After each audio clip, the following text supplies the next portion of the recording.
Okay. Here we go. All right, I hereby call the 2301st meeting of the Milwaukie City Council to order. Please join me in the Pledge of Allegiance. I pledge allegiance to the flag of the United States of America and to the republic for which it stands, one nation, under God, indivisible, with liberty and justice for all. All right. Before we go to our very first item, we're going to call out a couple of things. We'll start with National Coming Out Day. Kathy will. Yeah, I just wanted to acknowledge that last Friday was National Coming Out Day, and that's a day that has been meaningful for me for many years as your queer member of Congress. I'm just giving myself a promotion. If you see it that way. It's been a long day already. Of council. Oh, wait. She's been watching too much TV. I know, it's the West Wing moment there. Anyway, so that's a day that has long been meaningful to me, and I know that it is also something that carries a lot of weight for people in our community, so I wanted to make sure we didn't just pass it by without mentioning it. And we are with you if you're out there and you're out. We are with you if you're out there and you're not out. These are challenging times to be someone who identifies by some sort of sexuality that is not the normal one. So that was all. And I also wanted to take a moment to recognize Indigenous Peoples Day. So I'd just like for us to take a moment to reflect and celebrate on that here today, since we weren't together yesterday. And also note that though Columbus Day was established as a federal holiday in 1937, and I was reminded that that was in part to honor the contributions of Italian Americans in this country. But I think that, you know, in moving away from recognizing a brutal murderer shouldn't necessarily take away, you know, from celebrating people in this country, including Italian Americans. But the move to instead celebrate people, you know, descended from America's First Nations is taking hold across several states and over 100 cities, and in my mind is not very controversial. So I would like to encourage us as a city, because we haven't done so as far as we can tell from the historical record. We don't officially in the city of Milwaukie, I would encourage us to take steps to officially recognize the day as Indigenous Peoples Day, and to also encourage all Milwaukeeans to please join us in celebrating Native people and cultures instead of glorifying someone who did not actually discover this country, because millions of people were already living here. So, Details. Well, I'd almost like to at least consider taking it a step further. I was really impressed when I attended a meeting of the Vancouver, BC City Council.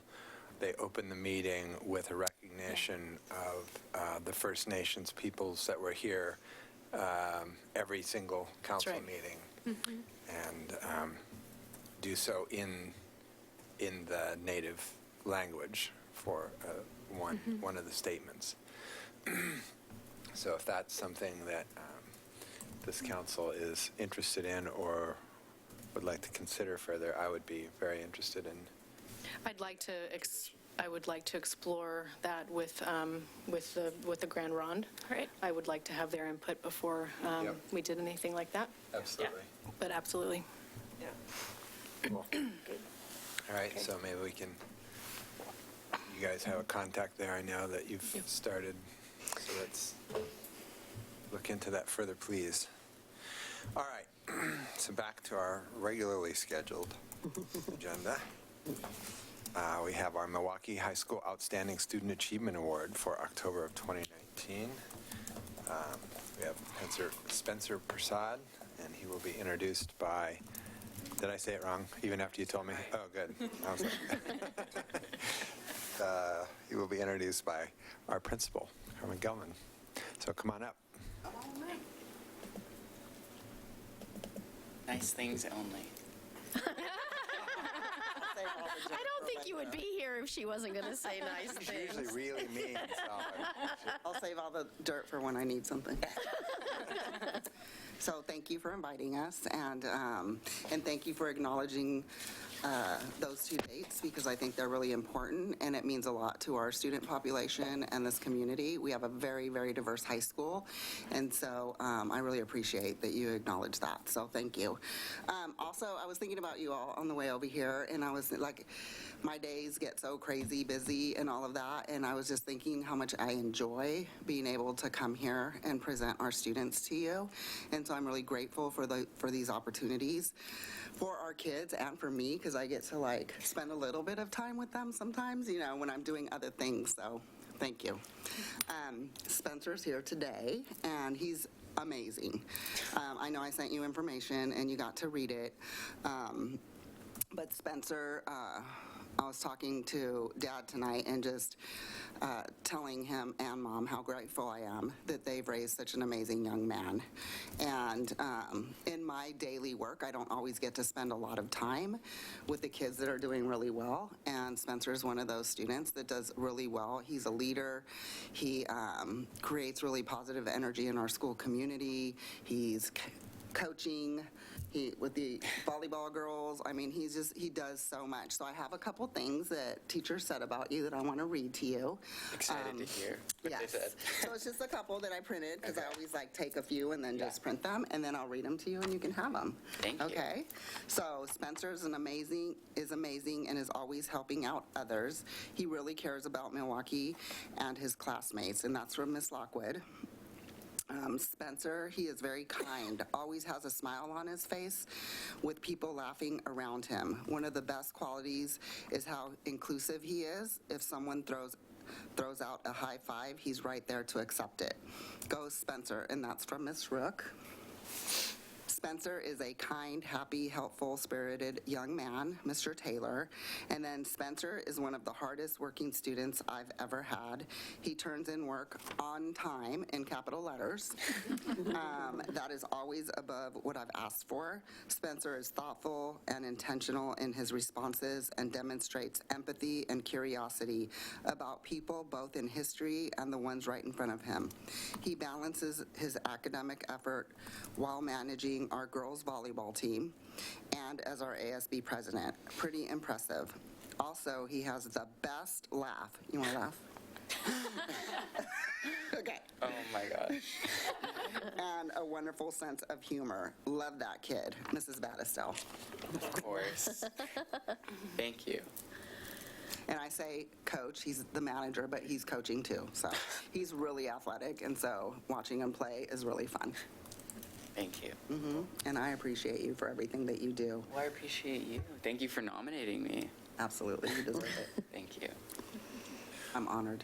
Well, we often like to hear what your thoughts are for what your next steps are going to be after you graduate. So I don't know exactly where I want to go, but as Ms. G said, I help the girls volleyball team, and I also play club volleyball, so I'd like to play men's divisional volleyball in college, so that will have to be out of state because they don't have any schools in Oregon with like at the like competitive level. There's like club and intramural, but I'm looking at schools anywhere in the United States, really, and I would like to go to a four-year university and study forensic science and possibly become like a detective or a forensic biologist. A detective or a what, forensic biologist, yeah. So like taking DNA samples, blood, or other stuff, and matching it to people's DNA and fingerprints and stuff like that. I'm in a CSI class actually right now at Schellenberg. I just had it today, and we did self-defense, so that was really a cool, fun experience, because we were writing search warrants before, which was not as fun as learning self-defense. But it was really cool to see how much like work has to get put into an investigation and a search warrant and things like that. It's really interesting to me. That's why I want to pursue it. And you're a senior this year? Yes, I am. Yeah, so you're starting to apply then. Yeah, I'm looking right now. I had a college visit today actually for Warner Pacific because they're one of the Act 6 scholarships, and so I'm looking into that scholarship too.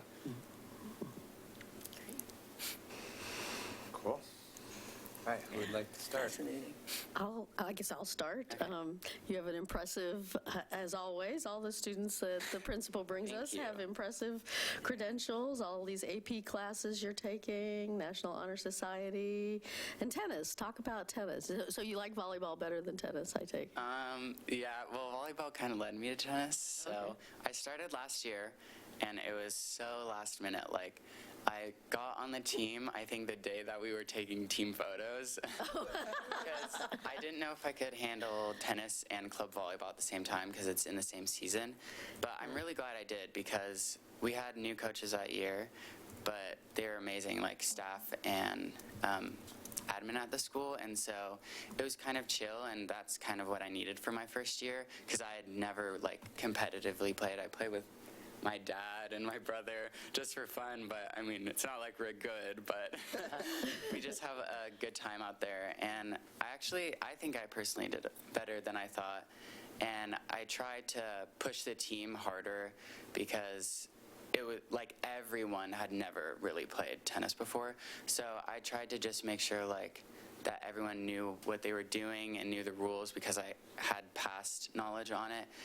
And the season went really well. We didn't have a lot of wins, but everyone was still like excited to go to practice or excited to take that bus to the game. And so I think that was really important to build the foundation for that first year of tennis, and hopefully this year it can become a little more competitive. And what is the tennis season? I don't know what, It's spring season. Spring So season. I don't know. We when might it start stops early. raining, then you can play tennis. Okay. Tell me about it. We had a few rainouts, so we Yeah. had to reschedule, but other than that, it's really fun. Well, best of luck to you. and Thank you. What you do, wherever you end up next. I do want to say that the tennis, because one of the coaches is my administrative assistant, and she absolutely adores Spencer. And one of the reasons that she would come after practice or after games and say, like, we lost because a lot of the kids don't have experience. But the energy of the students was really positive, and that Spencer had a lot to do with that, to create that positivity on the team, that it was about creating community and having a good time and a good experience. And so the kids loved it. Like, it was really cool what happened. And so you had a lot to do with that. Thank you.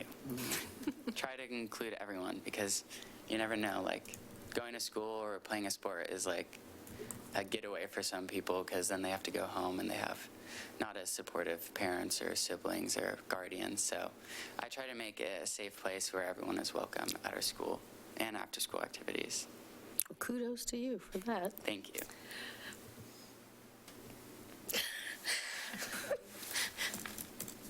Yeah, wow.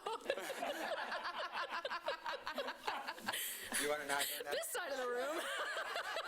I can't hold it together. I just, no, I'll go. I'll get through it. I mean, wow. Thank you so much for being a part of your community and for being, for stepping up and being a leader and, in that student body and being there for your classmates, because that's truly amazing. I mean, I think we can all remember that it's not always the case. I think we can all probably remember times of being bullied or even bullies ourselves. As adolescents, it's a kind of a confusing time. Yeah. So good for you. Thank you. Thank you.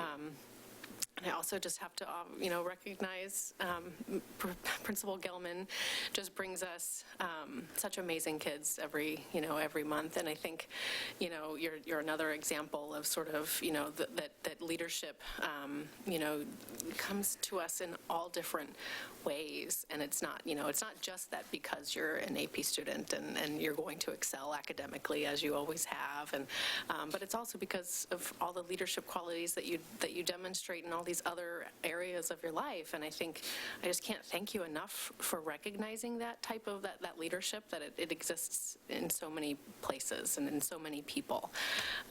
And then, of course, to the folks who are sitting behind you, they're so proud of you. I can see that. I'll just shut up because I'm going to cry again. So Thank you.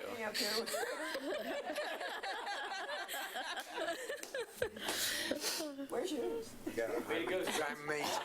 Thank you, Spencer. You're supposed to make us laugh. I know. I'm going to have to start talking. Yeah.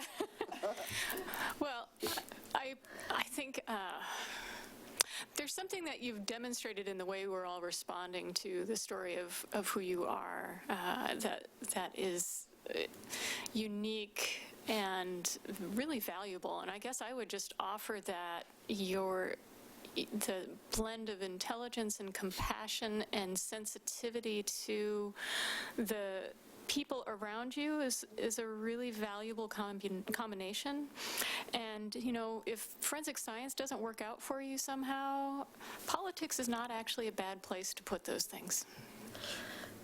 So, I know you're not looking for career advice, and I totally hope you're spot on about forensic science, but I need all the help I can get. I was just thinking we have an excellent police department here at the city of Milwaukee who needs excellent staff. Yeah, I was going to And it might be a really cool place you might want We have a to check great in on. cadet program and great police department.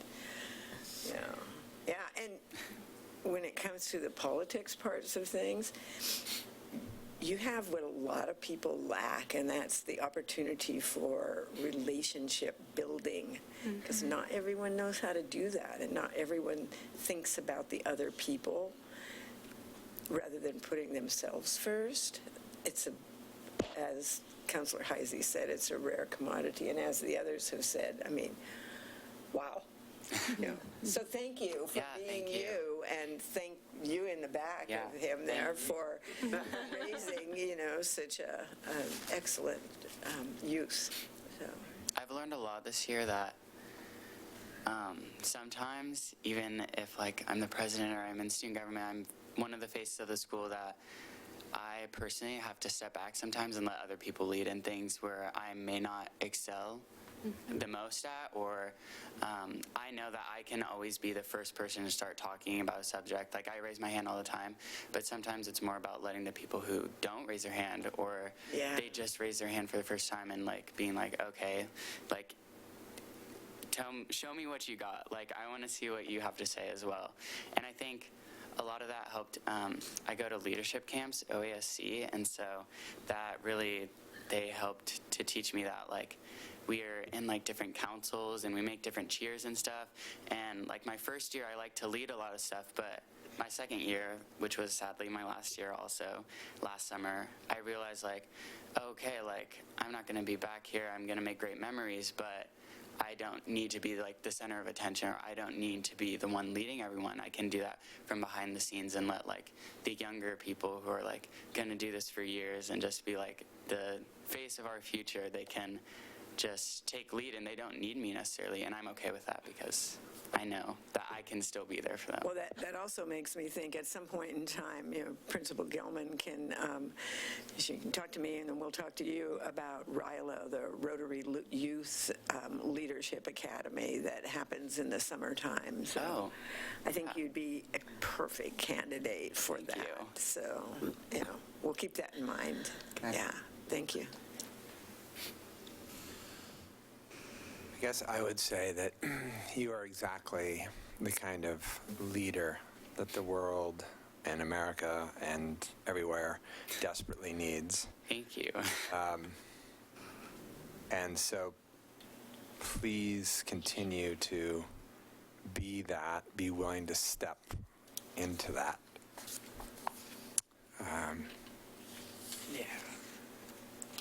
Because it is really rare. And it is really critical, particularly now more than ever. Yeah. And I know it's really easy to not do it, to not step in and to just let whatever's happening happen. But you don't seem like that type. I just want to encourage you to live into that really fully, because the world needs you. So, thanks for being who you are. Thanks for making him who he is. Thank you. The City of Milwaukee is proud to recognize for outstanding student achievement in academic civic engagement and extracurricular activities at Milwaukie High School, Spencer Prasad.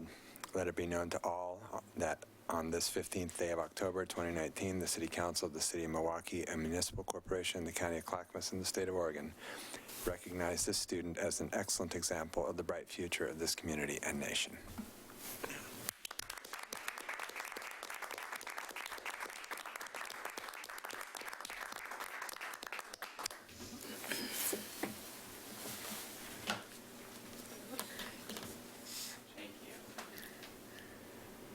Can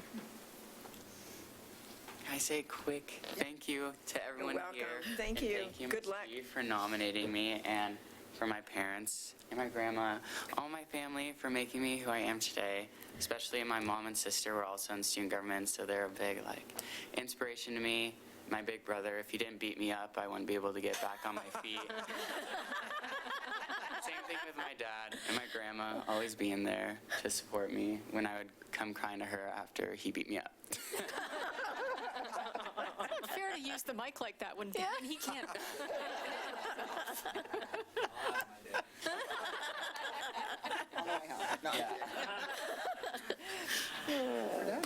Thank you again. Thank you. You're more than welcome. Can you edit that part out? Oh, sorry. Nah, For eternity. gotta tell the whole story. Get back to that. You left. Say anything? Please, please. No, please. Thank you very much. Thank you very much. Thank you. Thank you. Thank you again, everyone. Good night. Night.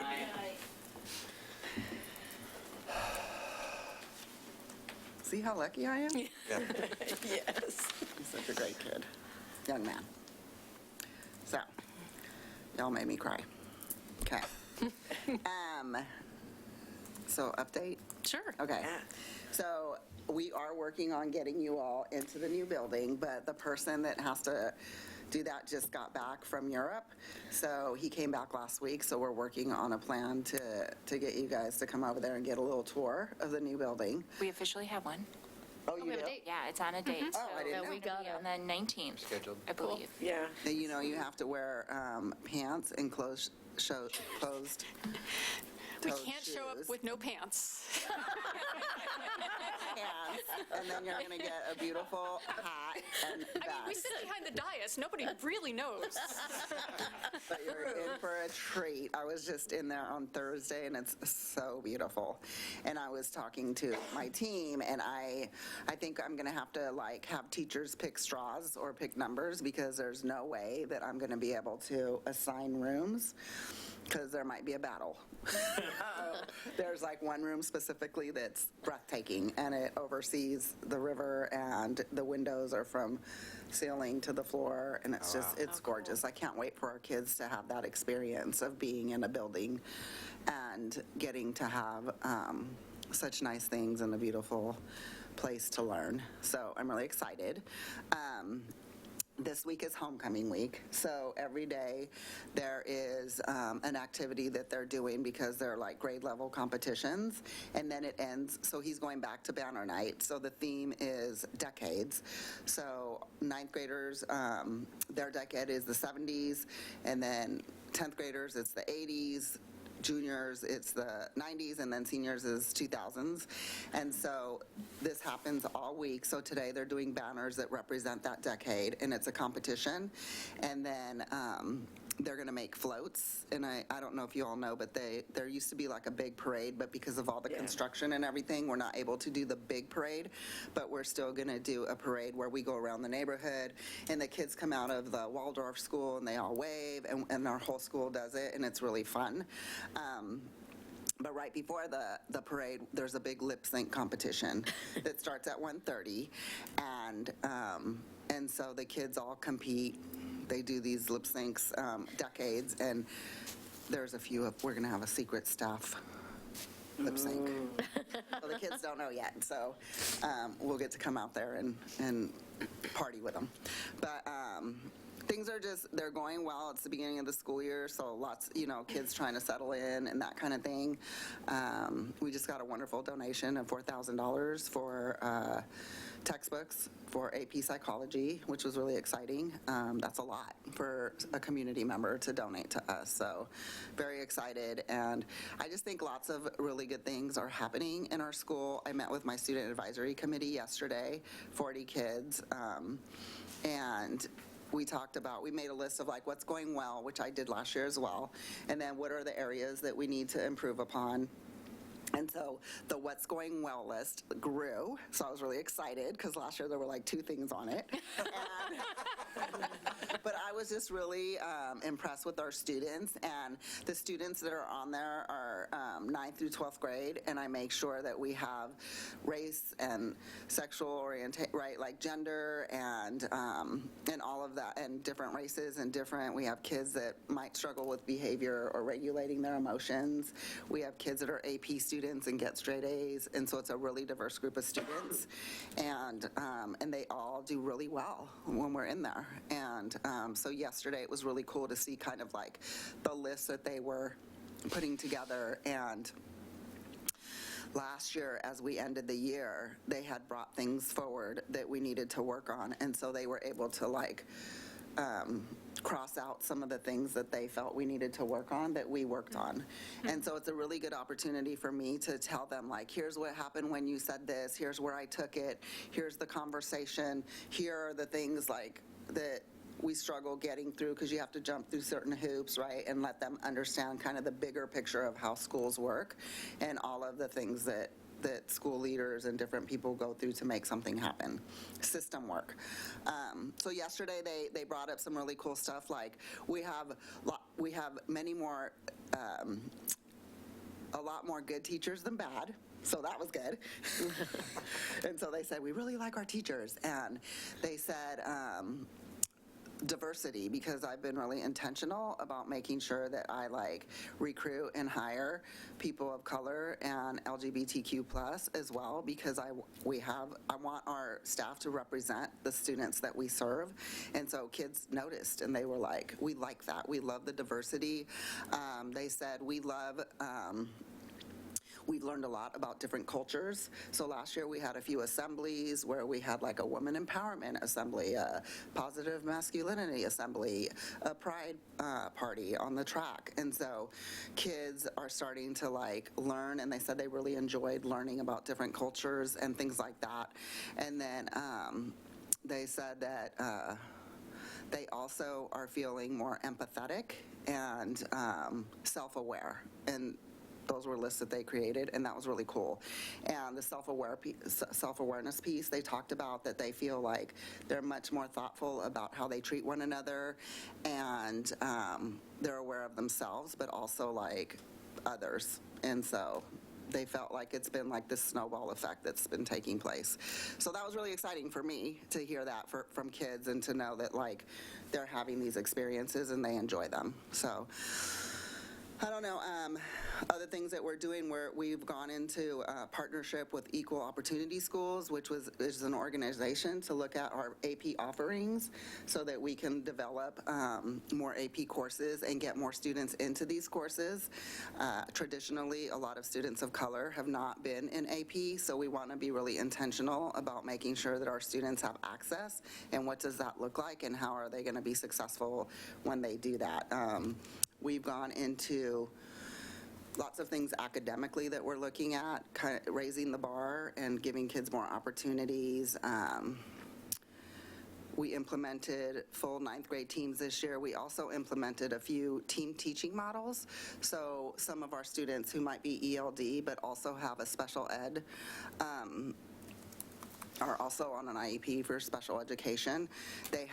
They get support classes, and so a lot of the students that have that dual identified, they don't have access to electives or things that like their interests and aspirations, because they have a lot of support classes.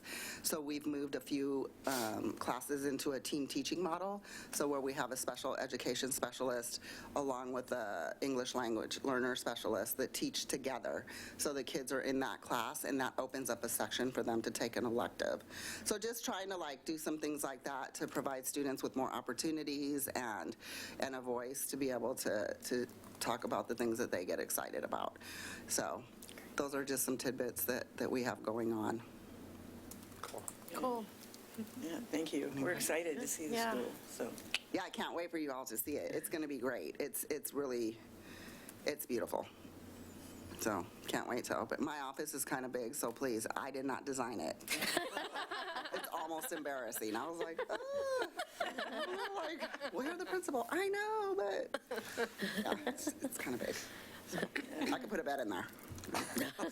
Oh, please don't. I'm They're a lot. I've thought about it, but don't do it. It's just cool. I just love my kids, and I love my community, and I'm just really honored to be able to do the work that I do, so Thank you. You're doing a great job. Yeah, you are. Glad to have you. thank you.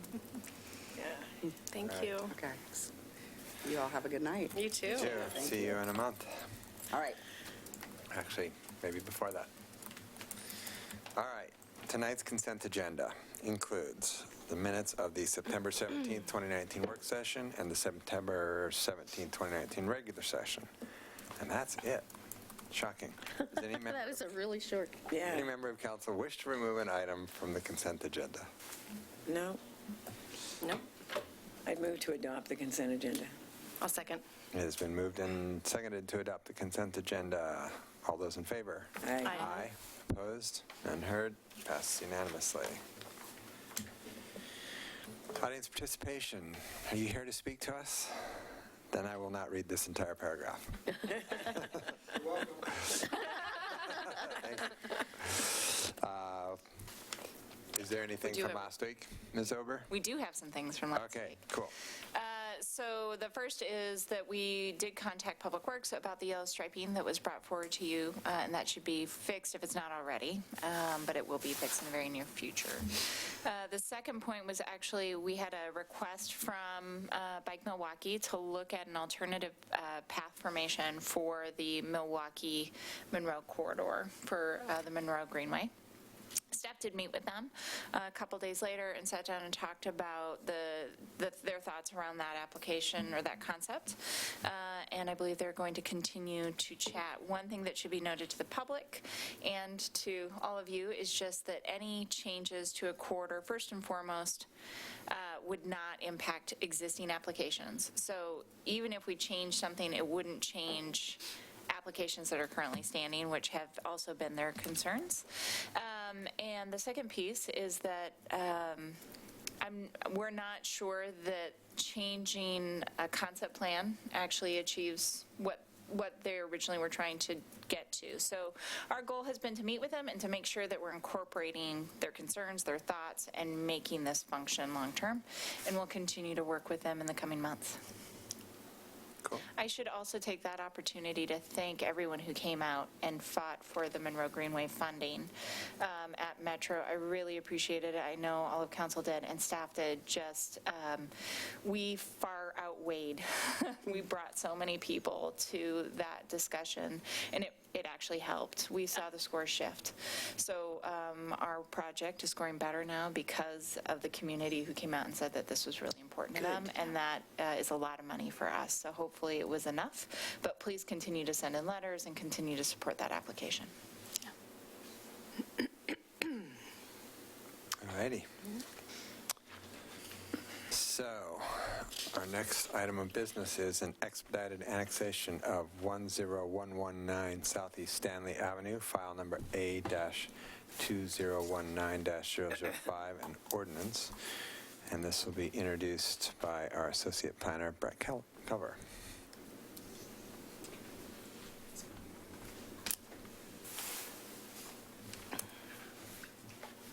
Hi, good evening, Mayor Gamba, councilors. Nice to see you all. We've got a three-part package here of annexation, so I'm just going to, if it's okay with you, sit here while you go through your script, and I'm happy to answer any questions you might have. So we do have three expedited annexations all in the Northeast Sewer Extension, or NESE, area. The first one is this file A-2019-005 at 10119 Southeast Stanley. And I've got just kind of the same type of information for each of the three, a map with the light green highlighting showing where the subject property is. This particular one is just a few lots north of King Road on Stanley.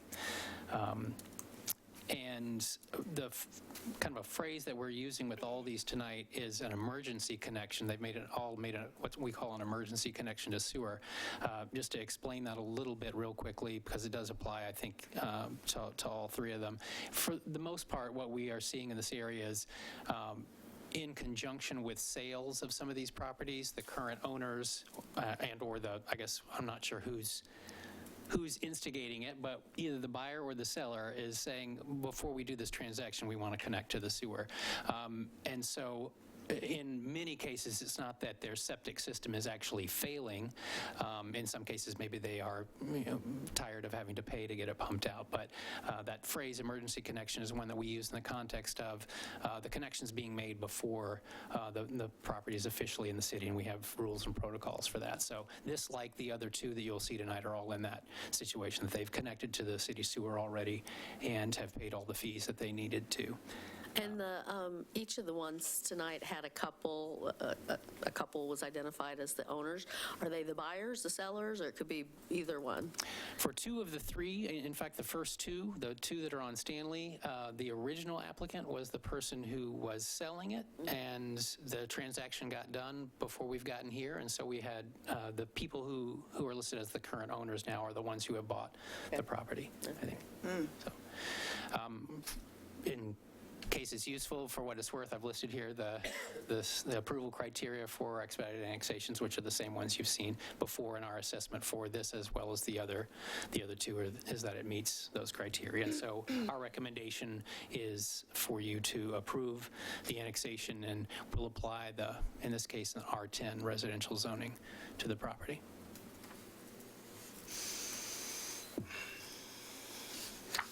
No questions? Entertain a motion? I move for the first, do you have to close it? Okay, maybe not. Okay. I move for the first and second readings by title only and adoption of the ordinance annexing a tract of land identified as tax lot 1SE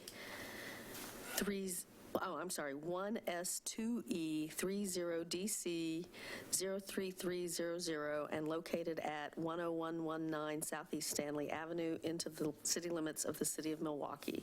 File number A-2019-005. I second.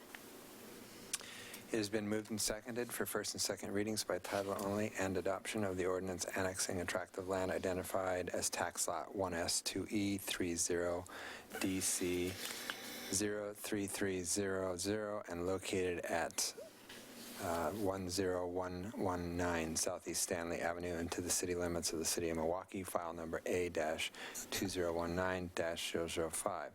Is there any further discussion? All those in favor? Aye. Aye. Opposed? None heard. It passes unanimously. Ms. Ober, would you please read the ordinance by title only twice? An ordinance of the City of Milwaukie, Oregon, annexing a tract of land identified as tax lot 1S2E 30DC 03300 and located at 10119 Southeast Stanley Avenue into the city limits of the City of Milwaukie, file number A-2019-005.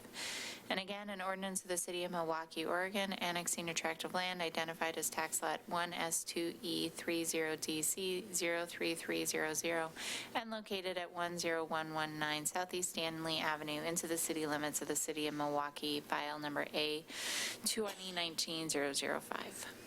Mr. Stoffer, would you please poll the council? Councilor Parks. Aye. Councilor Heisey. Aye. Council President Faulkner. Aye. Councilor Beatty. Aye. Mayor Gamba. Aye.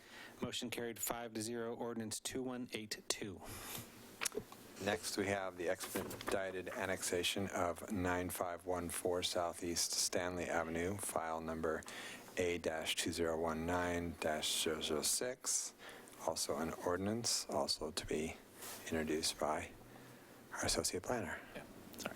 I didn't say before, but yes, for the record, I am Brett Kelvin, Associate Planner with the City of Milwaukie. So, A 2019-006, this is for the property at 9514 Southeast Stanley.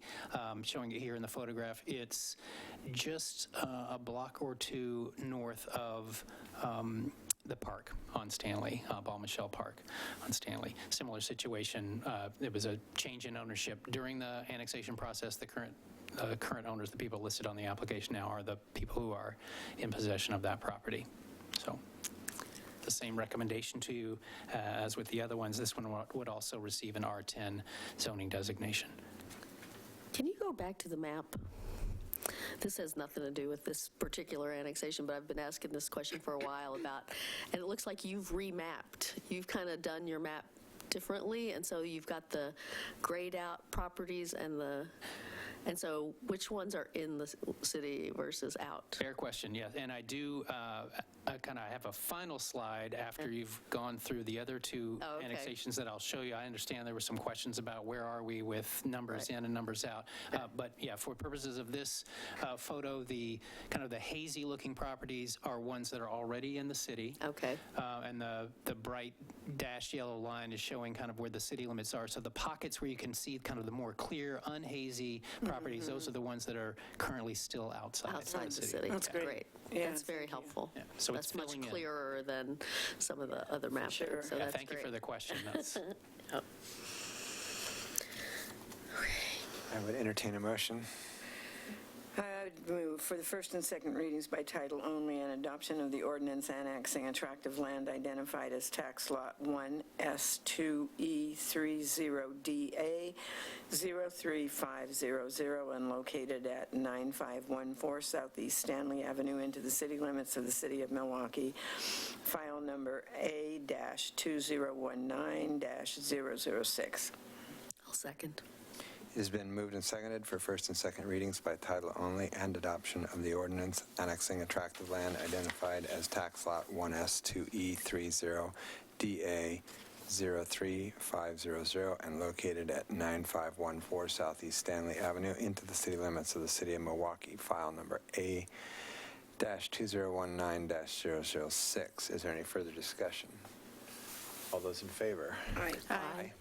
Opposed? None heard. It passes unanimously. Ms. Ober, would you please read by title only twice? An ordinance of the City of Milwaukie, Oregon, annexing a tract of land identified as tax lot 1S2E30DA 03500 and located at 9514 Southeast Stanley Avenue into the city limits of the City of Milwaukie, file number A-2019-006.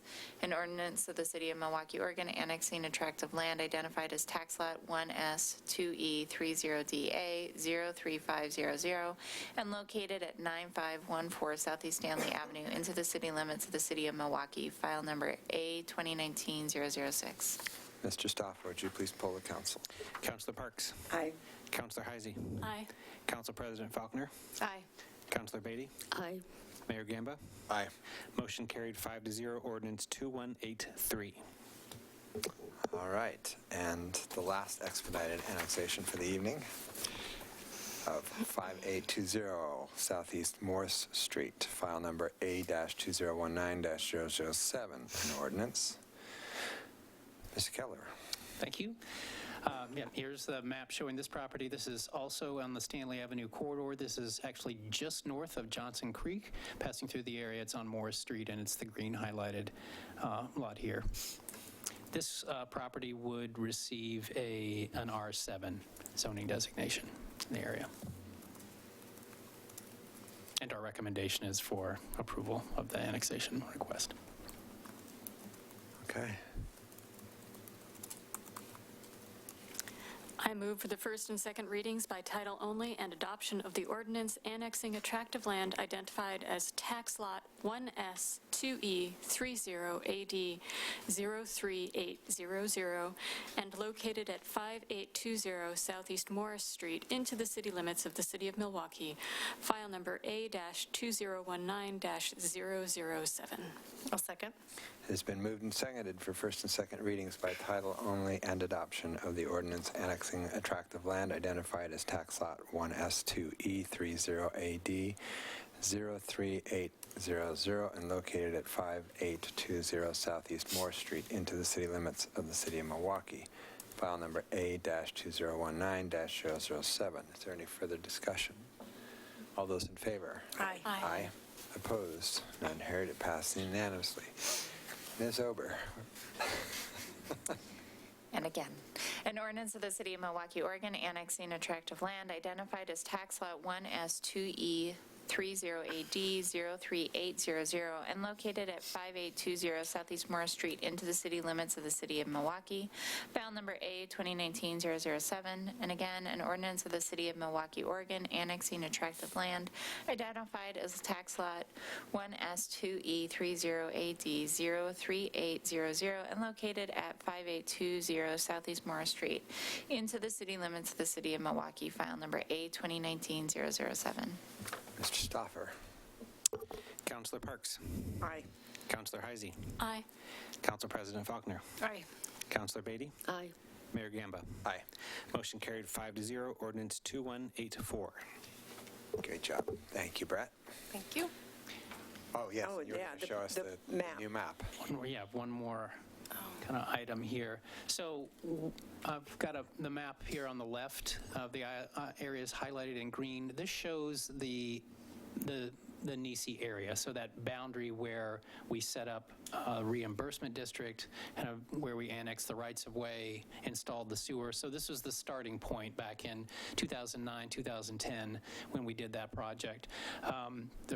Just over 250, approximately 262 total properties in that area. And since we started doing the annexations in 2010, we started with 3 or 4 batches where we kind of worked with people and just, many at once were getting approved. We've brought in just about 160 properties, and to date there are just over 100 remaining. So the other map is showing the brighter green properties are the ones that are still not annexed within the Nisi area, and the 3 in red are the ones that you just dealt with this evening to kind of give you some point of reference. So I guess we're looking at a period of, it's been 9 or 10 years of this program, and we're a little over halfway in terms of the properties that are in. So is it the big one right there in King, is that Wichita? yes, that's the Wichita Community Center. And they're on septic? Yeah, we've had conversations with them as well. Please correct me if I'm wrong, but we're looking at bringing them in. Scott Archer was open to that discussion, so they took ownership, but that's part of what sort of made it a little messy, is that they're not in, they own it, but they're not managing the site at this point, and so it may actually make sense when they take management of it as well. But we've had those discussions, we'll continue to have them. One of the things that was a part of this program from the beginning was in part to kind of incentivize or encourage people to come in to annex into the city. There's been a series of kind of de-escalating discounts for people. So the first year there was a pretty substantial discount on the reimbursement fee. Every year it's gone down a little bit, but the idea was to try to take a little bit of the edge off for the folks who we weren't forcing them to annex, but encouraging them to annex in. So I think there are, 2021, starting in March of 2021, that will be the final year of any kind of discount being available, and after that, there's no break for folks. But would there be any point to, I mean, we're more, we're well over halfway. I mean, we're, 60% or 65% or something. Would there be any point to trying to incentivize like another big batch, like offering another break, a bigger break? Or would that be like not living up to promises we made to people who did it 10 years ago, 9 years ago? I mean, I guess at this point, everybody on there has neighbors who have done it, right? There's not any sort of big blocks of people who are unannexed. Mm-hmm. So they probably know people who've annexed and the sky hasn't fallen. Mm-hmm. And maybe they're, I mean, I'm just curious. Yeah. Would there be a benefit to try to push something to expedite more people to do it? Yeah. That's a fair question. I mean, I think it probably would want a little more discussion. We'd want to look into it, I think, with the finance department. I mean, if you're going to try to incentivize by offering some kind of discount, there obviously would be the question of where do we come up with that money. There's also the kind of the equity question, I guess, that you raised yourself. Mm-hmm. And then I think another question would just be we could try to get some understanding of the overall financing of the project. Would there, in fact, be some benefit financially to the city pushing a little bit to get because we're still paying off debt on what we built in terms of the. I don't know for sure, okay. But my guess would be that's the case, but that'd be something to check. It's 9 years, so it probably is the case, but we can check that. I think the only other piece that I would add to this is the primary team that would be managing that process would be planning. They're going to be Yeah. a little busy. They're not doing anything right now.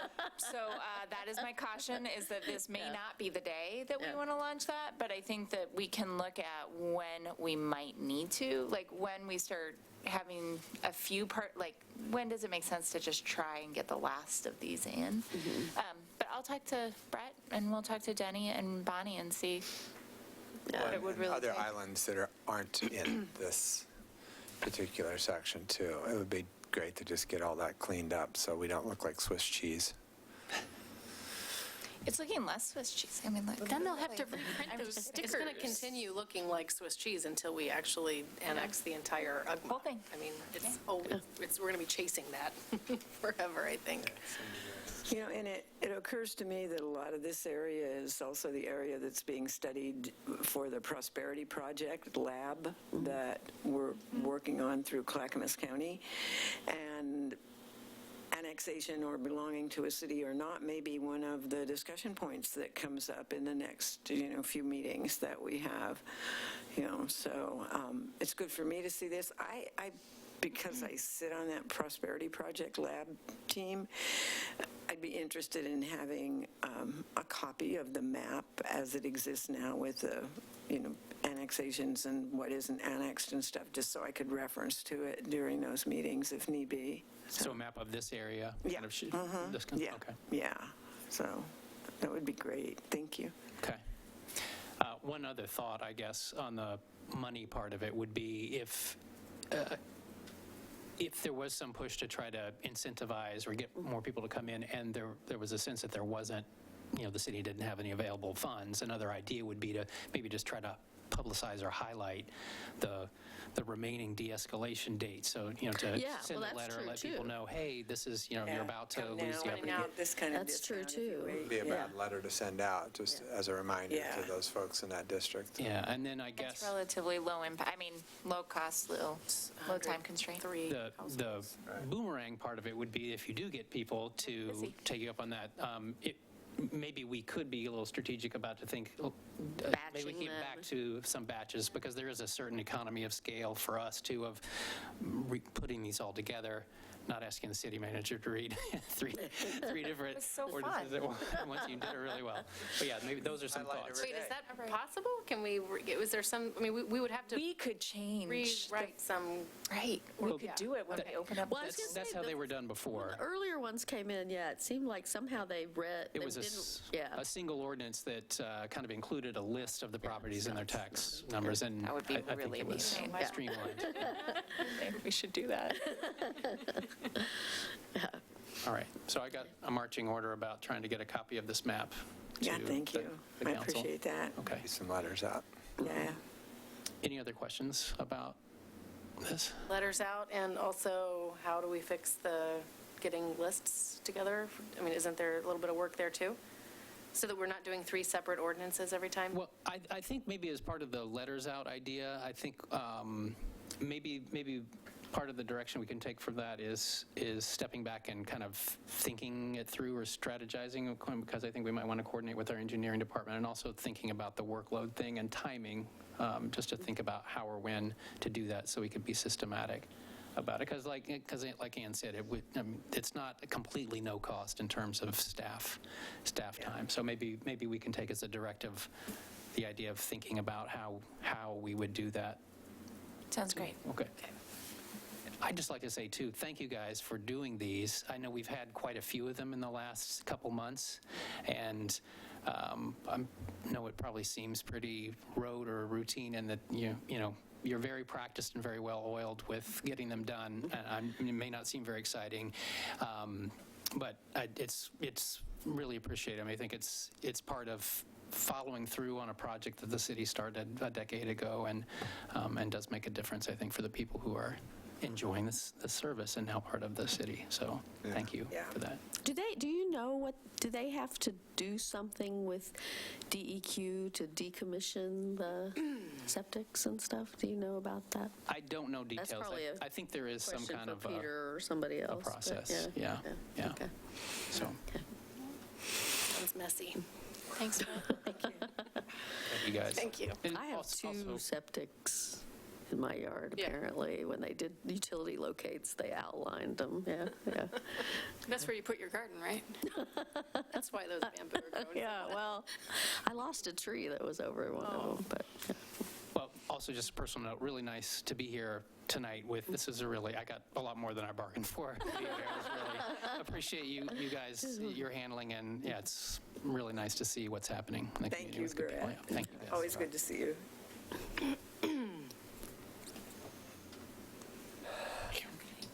All right. Next up, Public Records Code and Policy Updates, also a discussion to be led by our city recorder, Scott Stoffer. Yes, thank you, Mr. Mayor, thank you, council. Hopefully, this is a pretty straightforward request. I wrote this staff report in 2018, and then things happened, and here we are in 2019, and you're seeing the staff report. There's a history of our city's, partly I was curious about our city's relationship with public records, but it dates to the 40s, which is cool.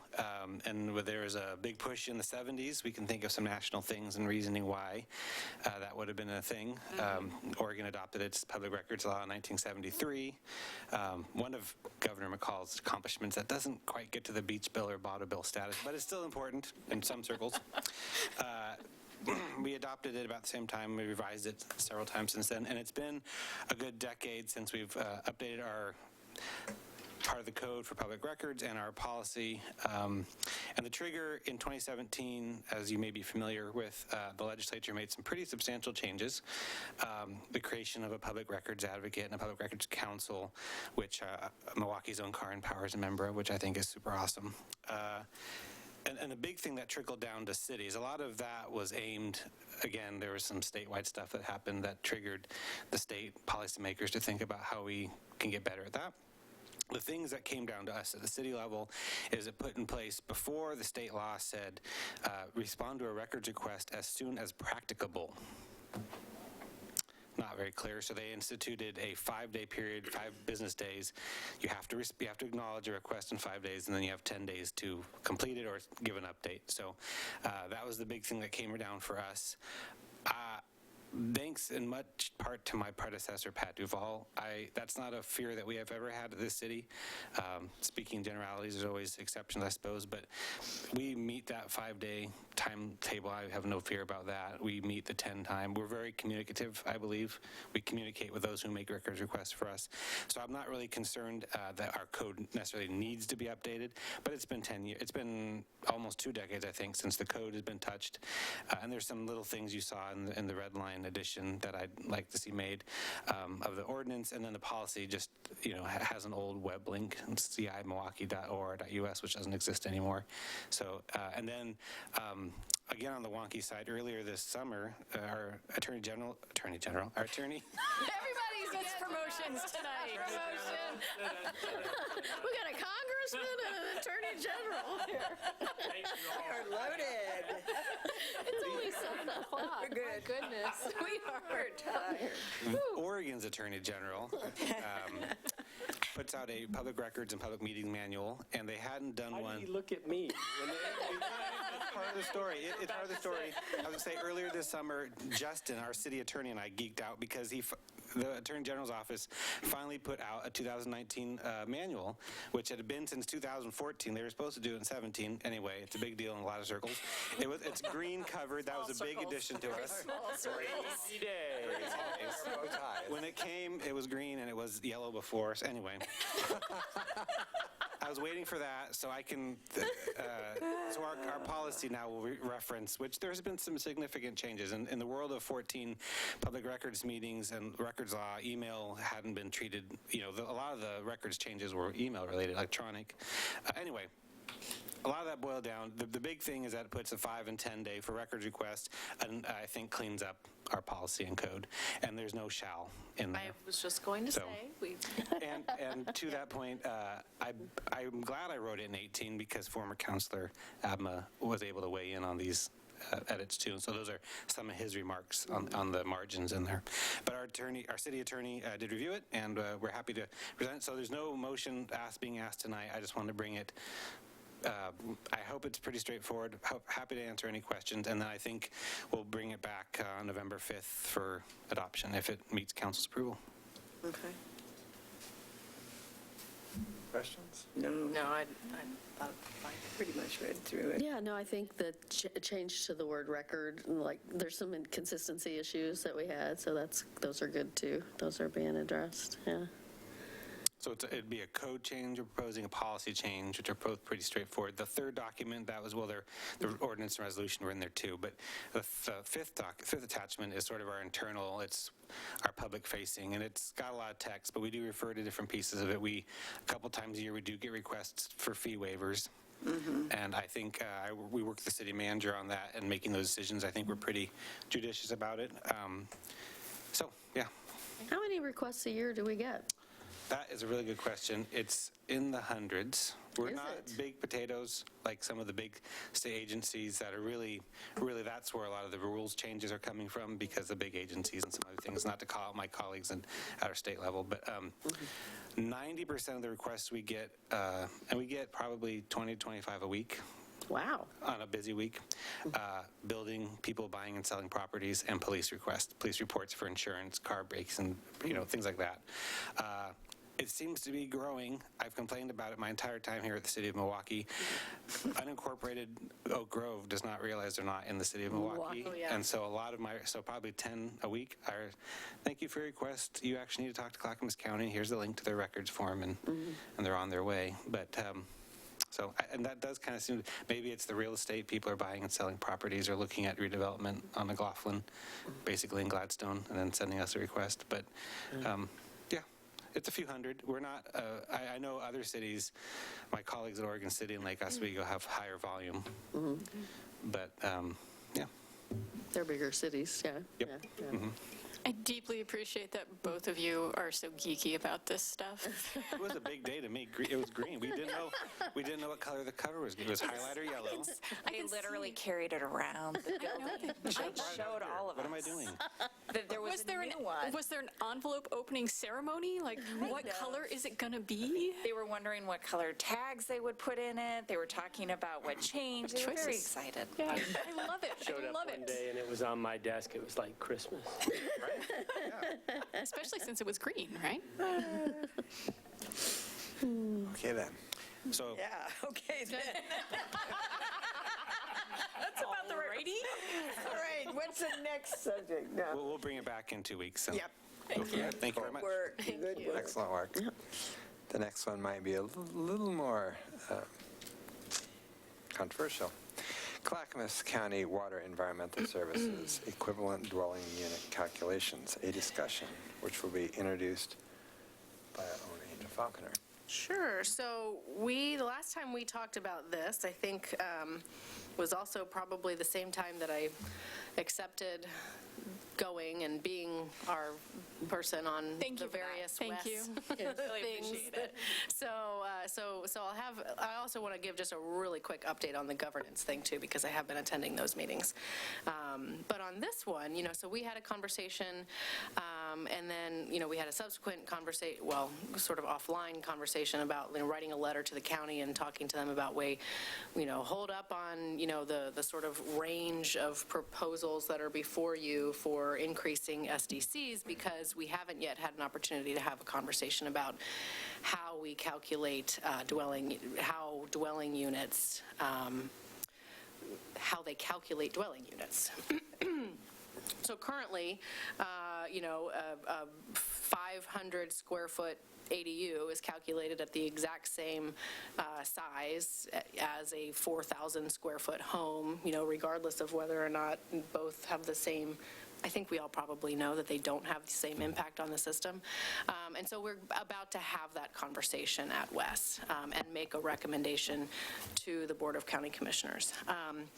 So we've got here, and I shared this with you all, we will be meeting later this month to have a conversation, at the WES Advisory Committee to talk about this, the analysis that the WES staff did.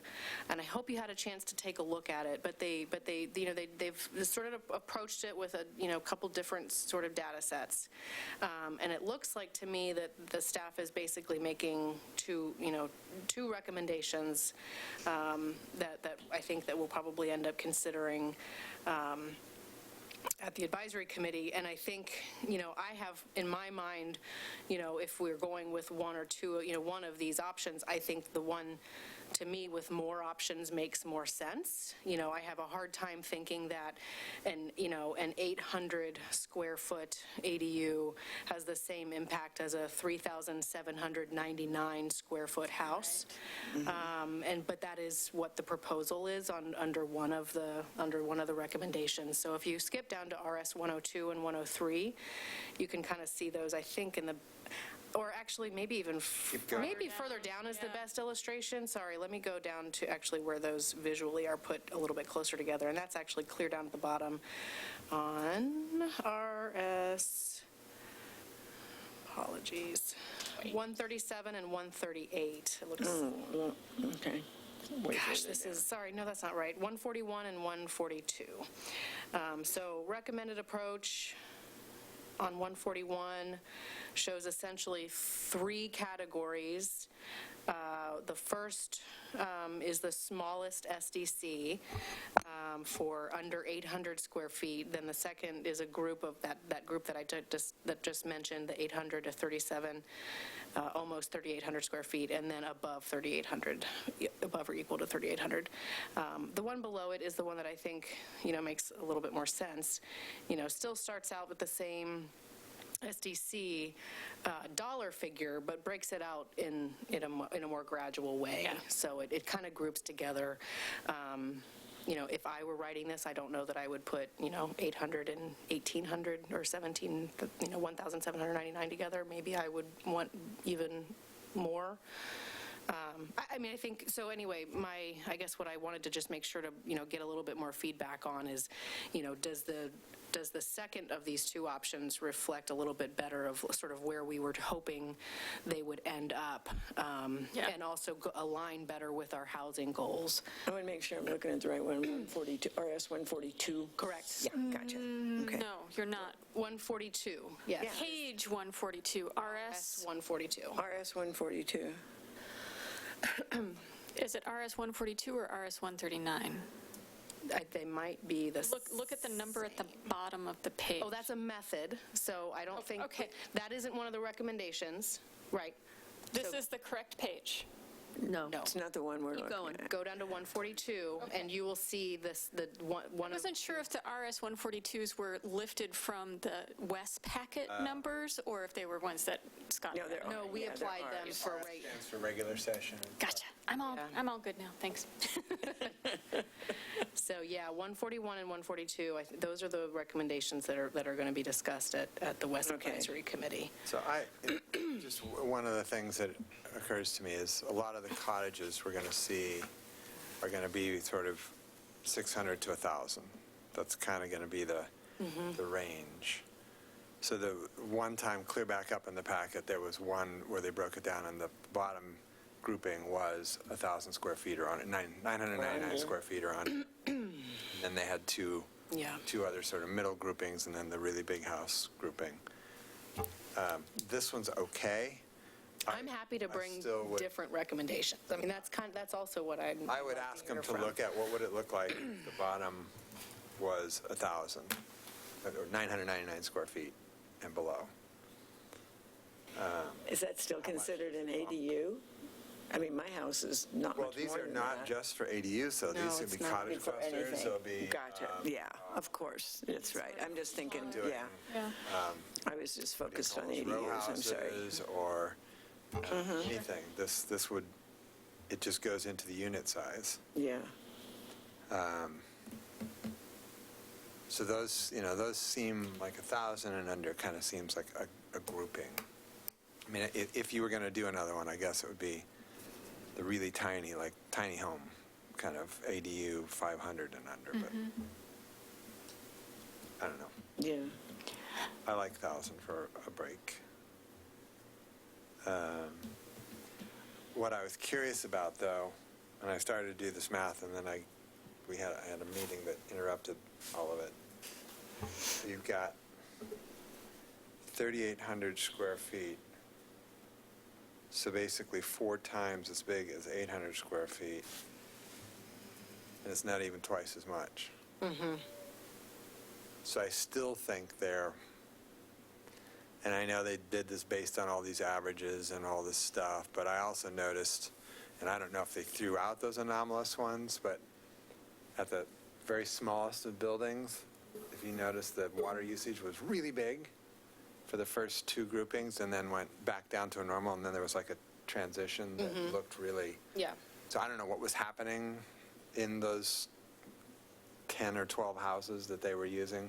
So I don't know if those numbers went into their calculations or what, but it still seems off.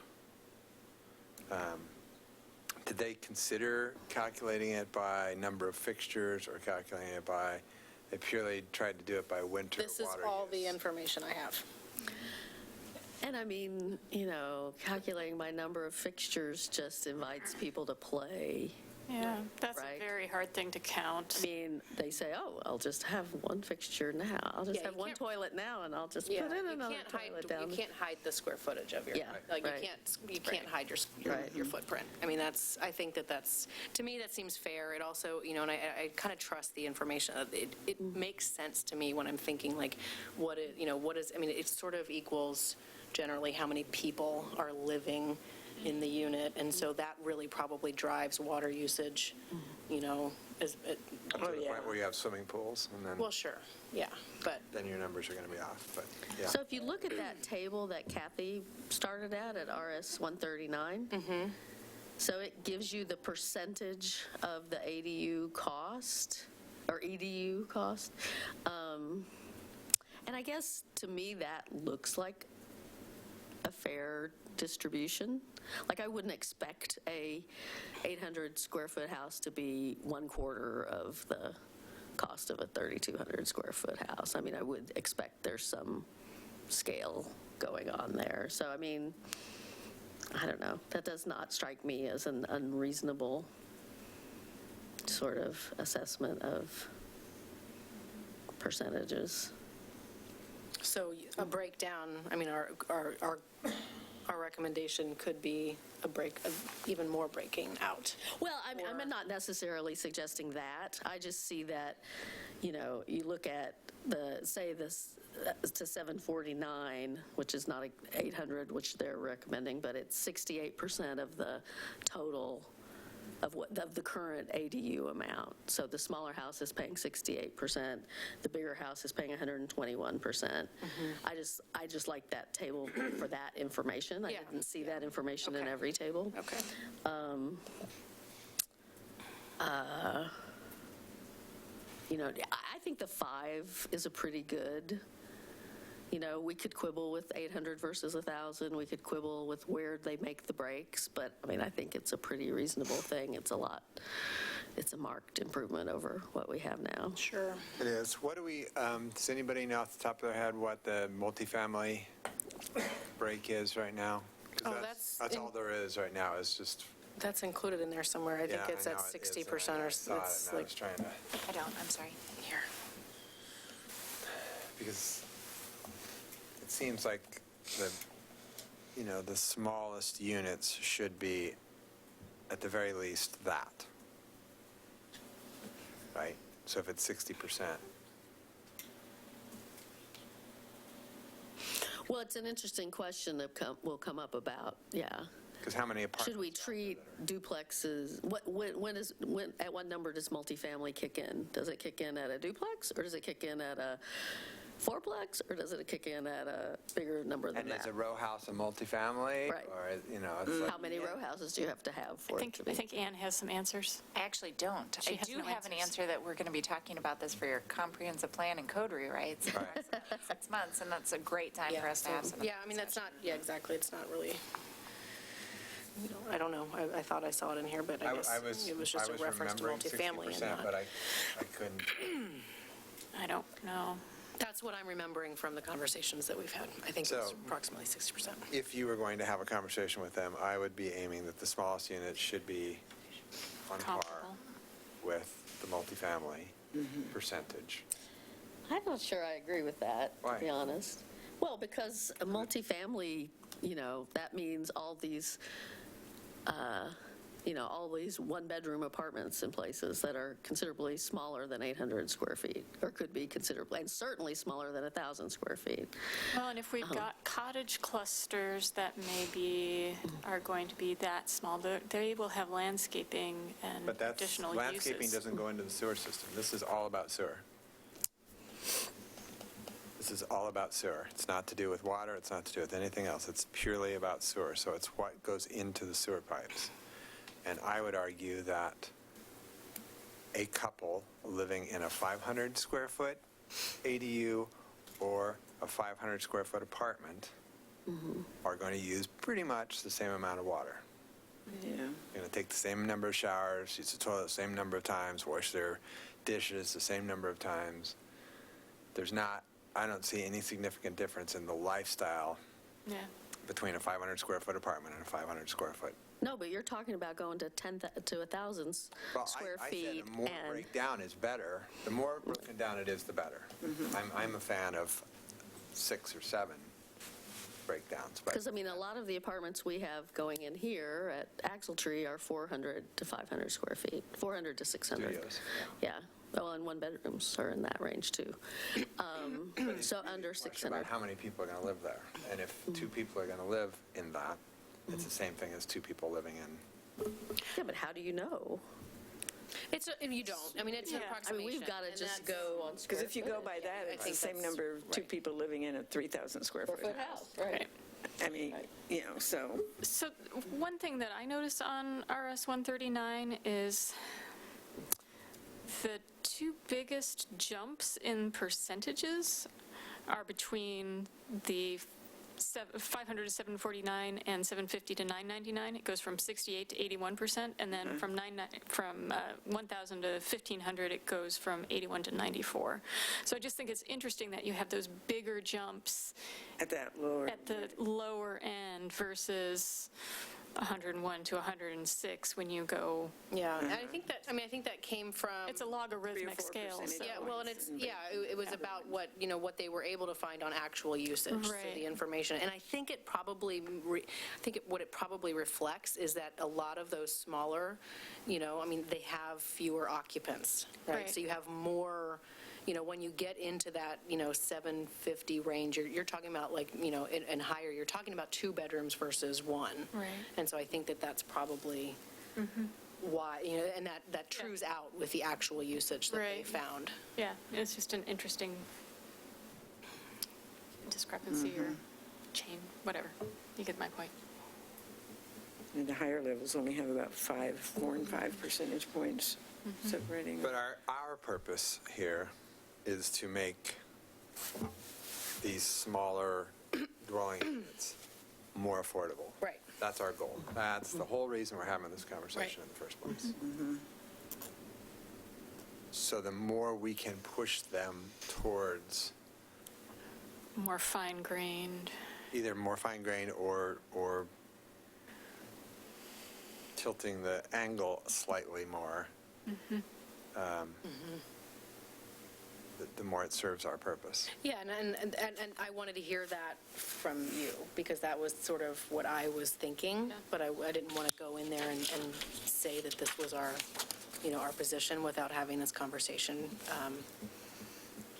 So, and then, and I can tell you, this group they're probably not going to make any changes like that on the fly. They're probably going to adopt one or the other. And that's going to be the recommendation that they make to the Board of County Commissioners. And so if we feel like very strongly that we want them to do more work to try to support our goals, I think we can make that case, and we need to be prepared to write a letter to that effect when they're actually getting ready to accept the advisory committee's recommendation. Yeah. This is one of those places where, and so this good segue into West Advisory, the governance conversation that we're having.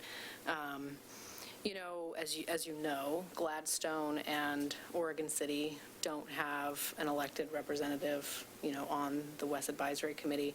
I think that's where we might end up, is just adding 2 seats. Sure. Because they're the only ones not represented. Johnson City has someone, we have someone, Happy Valley has someone. Yeah. that might be sort of maybe a little bit of a placeholder thing. There's still, I think, appetite for, Dan, Mayor Holliday was still, really pretty strongly advocating that that's not enough, that he wants, a voting seat for setting rates in SDCs, and what that means is, what it means is going to the voters and restructuring government, and I don't think that the rest of the group is there with him, so I don't really see that really moving forward, but that's where the discussion is right now. And just a reminder, this is a consensus-based process that Right. it's going through. Yeah. Right. It's not a vote. No. Yeah. Right, no, it's, yeah, exactly. So, yeah, if one city feels very strongly about that, then they'll have to take it to the voters and do something. I don't even know, because we haven't explored really what that looks like in terms of like changing changing the districts, people breaking out of the district, forming a new governing body for the district. But So having sat at the table for however long, do you have any more insights or thoughts about us remaining a retail customer or becoming a member of whatever the difference is? I don't. No, I don't have any opinion or reflections on that based on these conversations that I've been having. I think that, in fact, there's, I'm not sure if this has much bearing or not, but I do think that we sit in a little bit of a privileged situation with the fact that we have the IGA, we have the intergovernment agreement, that gives us certain advantages that maybe are envious, at least from the perspective of other cities. You might have that conversation just to sort of get their sense from that outside perspective if they do see some advantage to what we have. Because the place that it's come to play in real time is annexation. We had to jump through all those ridiculous hoops and For the have the NFR. 10-year thing with the big subdivision that went up on Chiragino's, and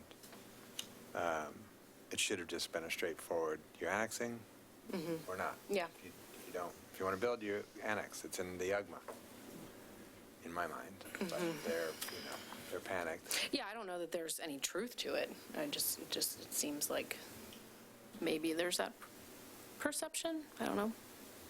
Yeah, I think that's a deeper dive, legal, I think we need to do some analysis. That's not a seat of your pants No. discussion. No, but I'm Yeah. just sort of curious of Well, I can tell you that Mr. Geist is definitely, he wants to have those types of agreements with everyone. So it's clearly working out pretty well from his perspective. For good or bad, I don't know. That's not really like Wait, our agreement? Yeah. Oh, really? Yeah. Yeah. He's Yeah. not pushing for us to be a wholesale customer. Oh, that's why I said I'm not sure that this necessarily has any bearing on that question. Oh, okay. But he seems pretty happy with the current system that we have in place and IGA that we have in place, and would like to see those types of agreements exist for all of the other partners. Cool. Well, I think I have your feedback. I think I understand it. Thank you. Yeah. Thanks. Thank you. Thank you.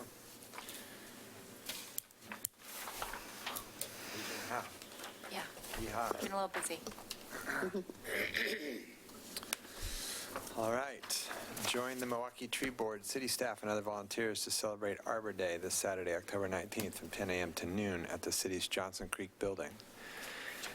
At this year's celebration, volunteers will plant trees, and attendees will enjoy some refreshments, have an opportunity to pick up a free tree to plant in their own yard, have questions answered about tree-related questions, and take home resources about why our urban forest canopy matters.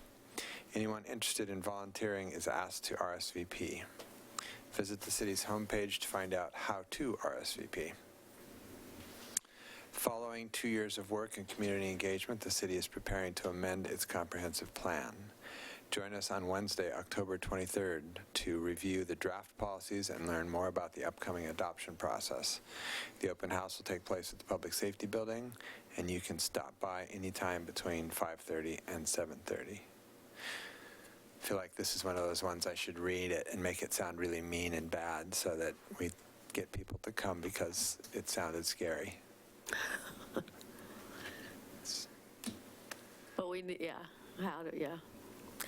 well, they're going around to the neighborhood association, so hopefully that's going to help get the word out. Hopefully.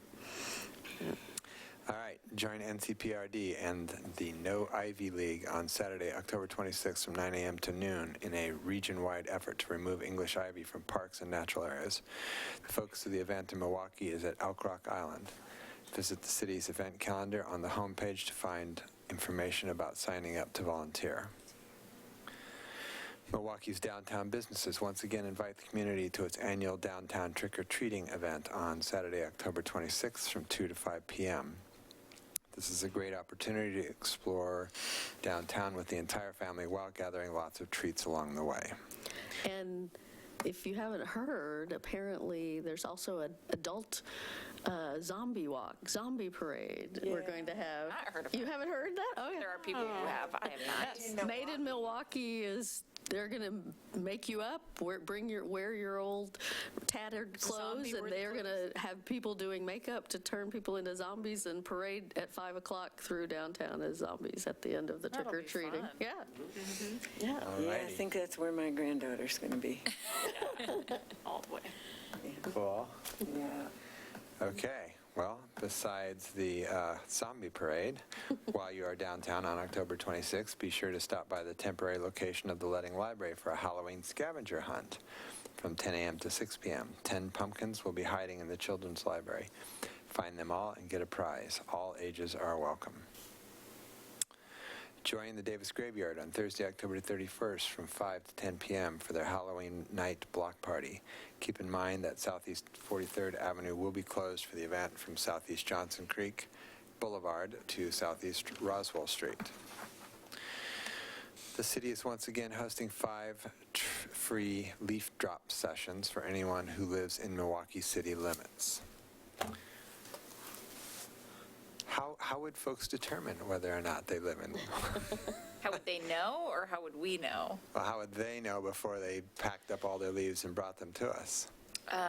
So looking at your water bill would be a good way They're to supposed to start. bring their water. Well, right, but You have to bring that if in. they've got no place to drop Yeah. the leaves and they've done all Got that 'em and then they and show up, are I'm really- just trying to figure out how they can prefetch. Because a lot of you folks who think you live in Milwaukee don't live in Milwaukee. In any case, the collections will take place on Saturdays from 7 a.m. to 2 p.m., including November 2nd, 9th, and 23rd, and December 7th and 14th. All participants are asked to bring a utility bill as proof of residency. The drop-off location is at the Johnson Creek Building, located at 6101 Southeast Johnson Creek Boulevard. Come out and volunteer to remove invasive species from the Minthorn Springs natural area on Saturday, November 9th from 10 a.m. to 12 p.m., sponsored by the Friends of Minthorn Springs and the Wetland Conservancy. Volunteers will also clear paths and pick up litter for bird watchers and others to enjoy this treasured wetland.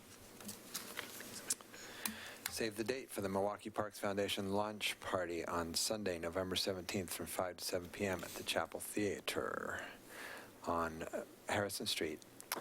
The event will include a silent auction, live music, door prizes, and refreshments. Tickets are $10 per person or $15 per couple, which you can purchase in advance at www.milwaukeeparksfoundation.org.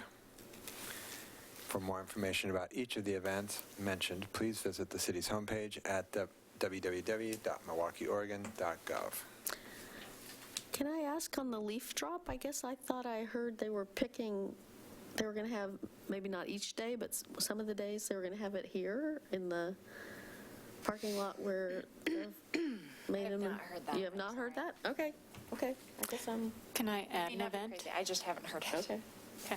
I I just also wanted to mention that this weekend is the Goal Zero Tour, which is a tour of net zero, path to net zero, and zero energy homes in North, Northeast, and Southeast Portland. For those of you who are really interested in this kind of thing, there's some very cool buildings on the list. I'm going to try and go.